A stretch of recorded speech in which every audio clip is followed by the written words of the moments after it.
Bismillahirrahmanirrahim. Assalamualaikum warahmatullahi wabarakatuh. Alhamdulillahirabbil alamin wal aqibatu lil muttaqin wala udwana illa 'alal zalimin.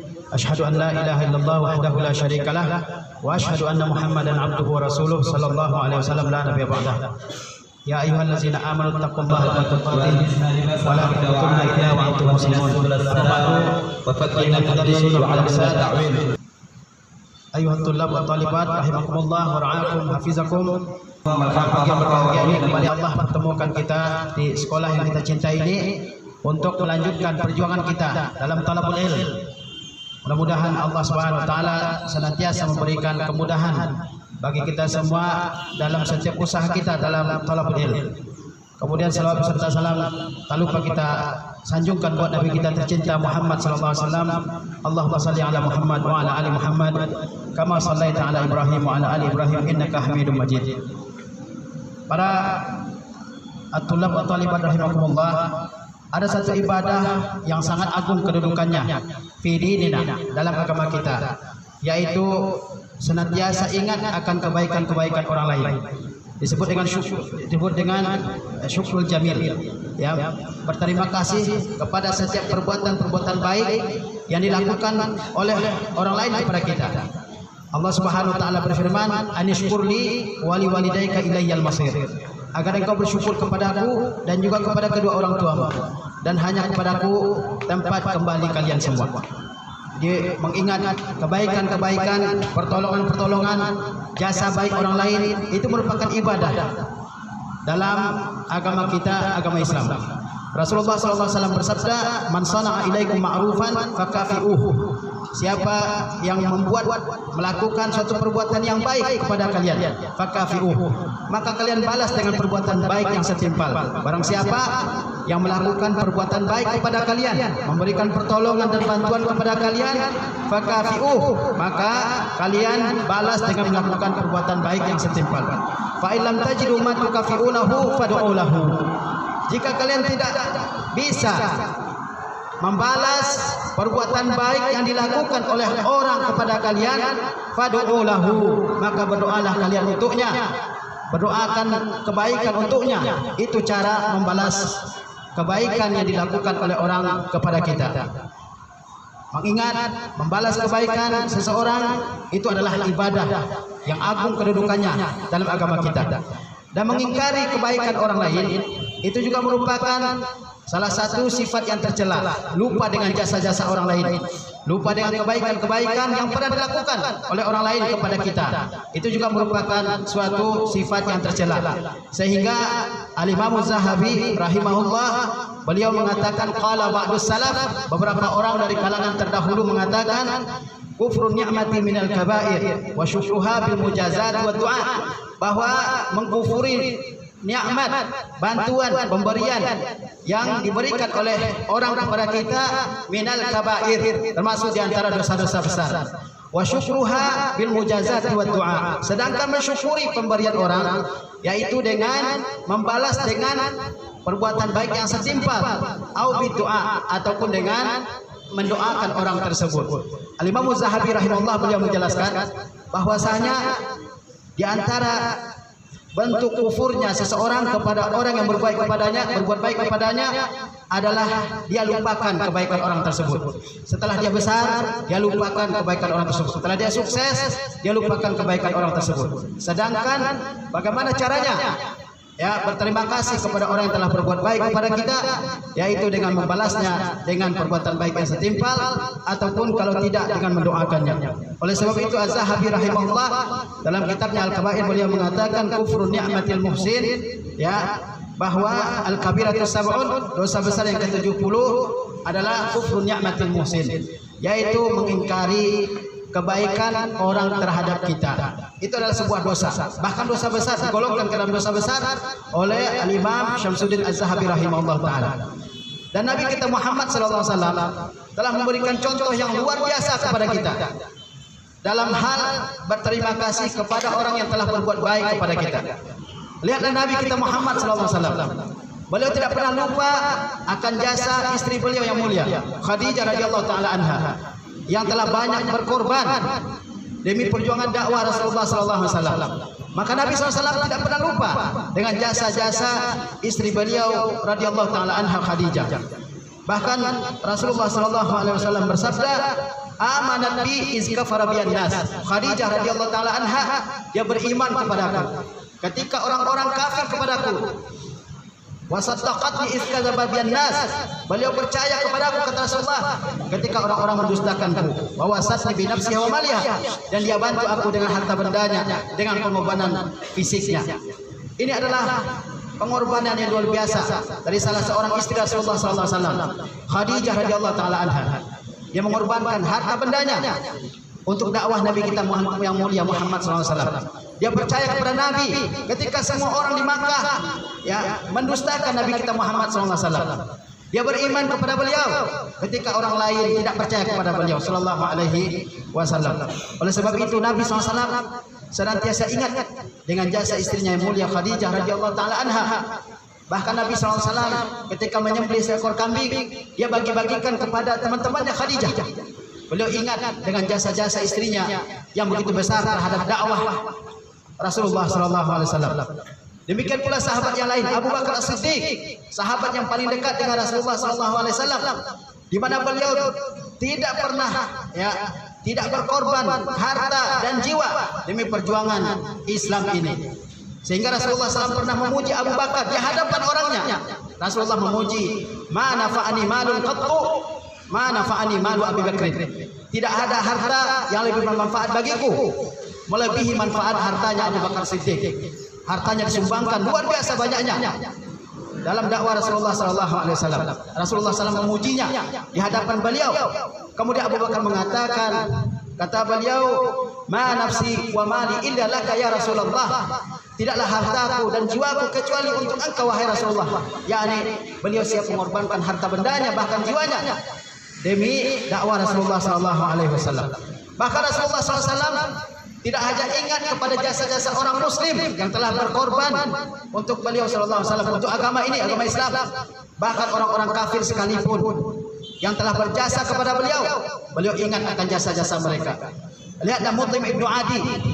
Beliau adalah orang yang memberikan perlindungan kepada Rasulullah SAW ketika Rasulullah SAW dihalangi oleh penduduk Makkah untuk masuk ke dalamnya ketika beliau pulang dari Taif.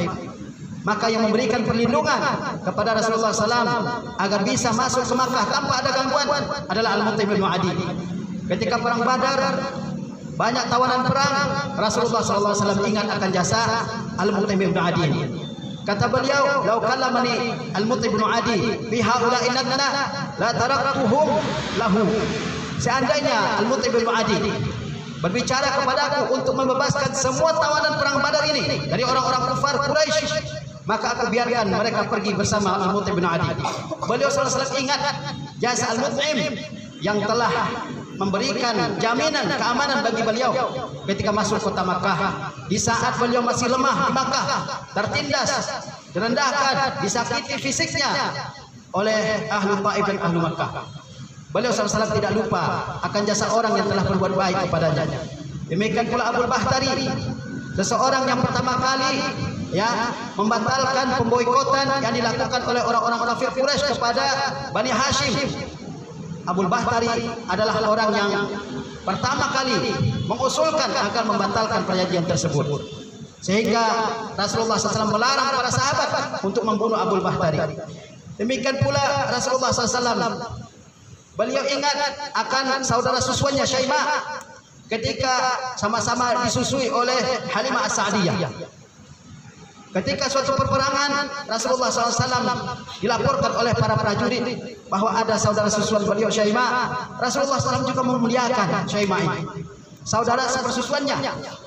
Beliau memberikan dua pilihan kepada Syaimah: tinggal bersama beliau dengan dimuliakan, dicintai, dihormati, ataupun beliau berikan harta benda untuk kembali ke kampungnya. Dan Syaimah pun akhirnya masuk Islam. Rasulullah ingat ketika beliau kecil, temannya bermain adalah Syaimah ini. Beliau ingat dengan masa-masa kecilnya dengan Syaimah, dengan salah satu saudari sepersusuannya. Demikianlah kehidupan kita ini. Kita selalu ketika kita memperoleh suatu kesuksesan, keberhasilan, selalu ada jasa orang lain, selalu ada bantuan orang lain. Oleh sebab itu, jangan pernah lupakan jasa orang terhadap kita. Rasulullah SAW bersabda, "Man sana'a ilaikum ma'rufan fakafi'uh." Barang siapa yang membuat suatu perbuatan baik kepada kalian, maka balaslah dia. Fa in lam tajidu ma tukafi'unahu fad'u lahu. Jika kalian tidak peroleh sesuatu untuk membalas yang setimpal, maka doakan orang tersebut, doakan kebaikan baginya sehingga dia memperoleh kebaikan dalam kehidupannya. Dan di antara orang yang sangat besar jasanya bagi kita dalam kehidupan kita ini adalah kedua orang tua kita, abauna wa ummahatina, bapak dan ibu kita. Mereka adalah orang yang paling besar jasanya terhadap kita semua. Mereka lah yang telah mengasuh kita, melahirkan kita, merawat kita, memberi kita makanan, minuman, kecukupan, tempat tinggal. Mereka yang mengasihi kita, mereka yang menyayangi kita, melindungi kita. Bahkan mereka lah orang yang paling cinta kepada kita, yang membolehkan kalian semua bahkan berjuang untuk pendidikan kalian ini. Itu adalah kedua orang tua kita. Mereka orang paling besar jasanya terhadap anak-anaknya. Oleh sebab itu, seorang anak mesti ingat dengan jasa-jasa kedua orang tuanya. Gak ada yang bercanda. Seorang anak mesti ingat dengan jasa kedua orang tuanya. Tidak ada di dunia ini orang yang lebih besar jasanya terhadap seseorang melebihi besarnya jasa kedua orang tua. Maka kita ingat ini, jasa kedua orang tua kita yang telah melahirkan, yang telah mengasuh, membesarkan, mengasihi kita semua. Ini harus kita ingat betul-betul. Oleh sebab itu Rasulullah SAW, la yajzi waladun walidan illa an yajidahu mamlukan fayu'tiqahu. Seorang anak tidak bisa membalas jasa orang tuanya kecuali ketika dia dapati orang tuanya merupakan seorang budak lalu dia bebaskan. Hanya dalam keadaan ini seorang anak bisa membalas jasa kedua orang tuanya. Kondisi mendapati orang tua dalam keadaan sedang menjadi budak itu adalah kondisi yang sangat langka, bahkan mungkin mustahil. Ketika seorang bapak atau anak zaman dulu menjadi budak, dia tidak akan bertemu dengan anaknya. Kalaupun anaknya bertemu dengan orang tuanya, anaknya tidak mampu untuk memerdekakan bapaknya atau ibunya. Tapi meskipun demikian, kata Rasulullah SAW, bahwa seorang anak hanya dalam satu keadaan ini bisa membalas jasa kebaikan orang tuanya. Ketika dia dapati orang tuanya adalah budak di tangan orang lain, dia beli, dia merdekakan. Tetapi bagaimanapun kita sebagai anak tetap berkewajiban membalas kebaikan-kebaikan orang tua kita kepada kita semua. Membalas kebaikan-kebaikan orang tua kita terhadap kita semua. Ingatlah ketika seorang Yamani dari negeri Yaman, dia tawaf menggendong ibunya di sekeliling Ka'bah ketika beribadah. Lalu dia tanyakan kepada Abdullah bin Umar, "Ara'aita, apakah atarani an ujziyahu? Apakah engkau berpendapat bahwa aku telah membalas kebaikan ibuku?" Kata Ibnu Umar, "La, walau bisa safratin wahidah." Tidak, kamu belum bisa membalas jasa ibumu walaupun satu tarikan nafasnya ketika keluar melahirkanmu. Seorang anak tidak bisa membalas jasa kedua orang tuanya. Tetapi setiap perbuatan baik yang dilakukan oleh anak itu adalah kebaikan terhadap kedua orang tuanya. Itu adalah upaya mengingat jasa kedua orang tuanya. Oleh sebab itu seorang anak mesti menjaga dan selalu ingat dengan jasa-jasa ibu dan bapaknya. Rasulullah SAW mengingatkan akan hal ini, bahwasanya di antara bentuk upaya seorang anak ingat akan jasa orang tuanya adalah dia senantiasa mendoakan kedua orang tuanya. Bukankah di antara ciri anak yang soleh adalah anak yang selalu mendoakan kedua orang tuanya? Kata Rasulullah SAW, "Idza mata ibnu Adam inqata anhu amaluh." Kalau manusia sudah meninggal dunia, semua amal ibadahnya sudah terhenti. Illa min salas, kecuali 3 perkara. Di antaranya awaladin salihin yad'u lahu, atau anak yang soleh yang senantiasa mendoakan kedua orang tuanya. Di antara upaya kita untuk selalu ingat dengan jasa kedua orang tua kita adalah kita selalu mendoakan kedua orang tua kita. Bahkan ada beberapa orang salaf yang senantiasa mendoakan orang tuanya ketika selesai salat wajib. Seperti Sufyan Ats-Tsauri mengatakan bahwasanya di antara ciri anak yang soleh adalah senantiasa mendoakan kedua orang tuanya. Doakan kedua orang tua kita, dengarkan nasihat-nasihatnya, dengarkan arahan-arahan kedua orang tua kita, turuti perintahnya, jangan mengeraskan suara di hadapan kedua orang tua kita. Tidak ada di dunia ini orang yang cintanya lebih besar kepada kita melebihi kedua orang tua kita. Ingatlah bahwa kita semua juga nanti akan jadi orang tua, dan kita juga ingin diperlakukan dengan perlakuan yang baik oleh anak-anak kita nanti. Maka ingat selalu jasa orang tua kalian. Kalian bisa berdiri di sini memakai pakaian yang rapi, ada uang belanja, bisa duduk di kelas masing-masing, adalah berkat dari kedua orang tua kita. Maka jaga dan ingat selalu jasa kedua orang tua ini. Jangan membuat pelanggaran-pelanggaran yang membuat orang tua kalian sedih.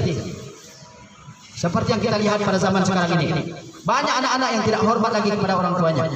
Banyak anak-anak yang tidak lagi ingat jasa orang tuanya, seolah-olah dia bisa sukses dengan sendirinya. Padahal tidak ada di dunia ini orang yang bisa berhasil kecuali dengan bantuan orang lain, terutama kedua orang tua kita. Kemudian ada beberapa hal yang Ustaz ingin ingatkan kepada tulab dan talibat semua, bahwasanya di masa muda ini memang kita ingin mencoba hal-hal yang baru, ingin merasakan hal-hal yang baru yang dilakukan oleh orang-orang di luar sana. Terkadang kita tidak tahu apa manfaatnya, kita coba.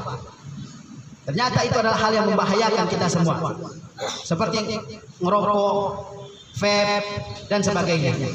Ini adalah hal yang merugikan kalian, merugikan orang tua, merugikan masa depan kalian, merusak tubuh kalian. Maka ini jangan pernah dicoba. Dan hukumnya sudah jelas dalam agama kita, bahwa vape, rokok, ya kan, obat-obatan terlarang, al-mukhaddirat, semuanya adalah minal muharramat, termasuk hal-hal yang diharamkan dalam agama kita. Bukankah Allah SWT berfirman, wala tulqu bi aidikum ila tahlukah, jangan lemparkan diri kalian ke dalam kehancuran. Dan jelas bahwa rokok, vape, ya, obat-obatan terlarang, semuanya itu namanya al-qatilul bati, pembunuh secara perlahan, lama-lama akan meninggal dunia penggunanya ini. Ya. Dalam ayat-ayat Allah berfirman, wala taqtulu anfusakum innallaha kana bikum rahim. Jangan bunuh diri kalian. Sesungguhnya Allah sayang kepada kalian. Karena sayangnya Allah SWT, Allah haramkan ini, al-muharramat, ya, benda-benda yang diharamkan ini. Tidak mungkin Allah SWT mengharamkan sesuatu kecuali sesuatu yang membawa bahaya bagi manusia, kecuali sesuatu yang merugikan manusia. Oleh sebab itu jangan pernah, ya, mencoba hal-hal seperti ini. Kalau sudah ketagihan, susah berhenti. Bahkan yang sudah taubat pun bisa kembali lagi. Makanya jangan pernah dicoba. Setan, ya, tahu bagaimana cara menceburkan manusia ke dalam kerusakan. Ya, bisikan dulu untuk coba hal-hal yang ringan, terus yang lebih berat, terus akhirnya yang berat. Memang begitu cara setan.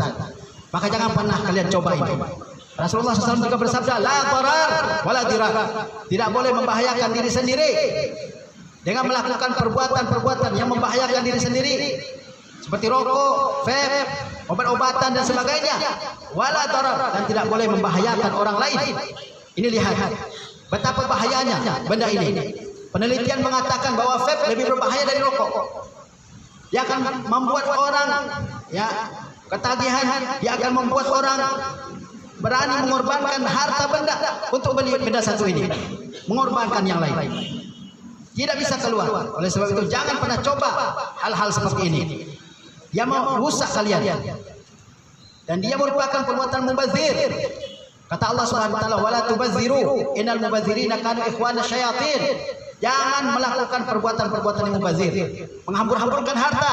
Terkadang uang yang dibeli untuk beli benda-benda seperti ini adalah uang yang dikasih dari orang tuanya, dan orang tuanya nyari uang susah payah, beras keringat banting tulang. Dia belikan untuk hal-hal seperti ini.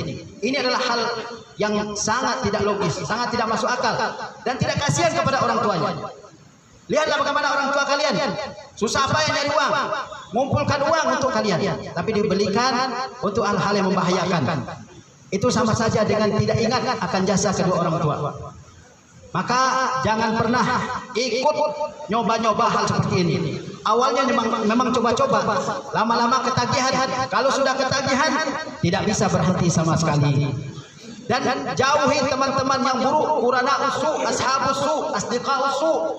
Mereka adalah orang-orang yang membawa orang lain ke dalam kehancuran. Tidak ada orang yang hancur, rusak di dunia ini kecuali diantaranya adalah faktor teman.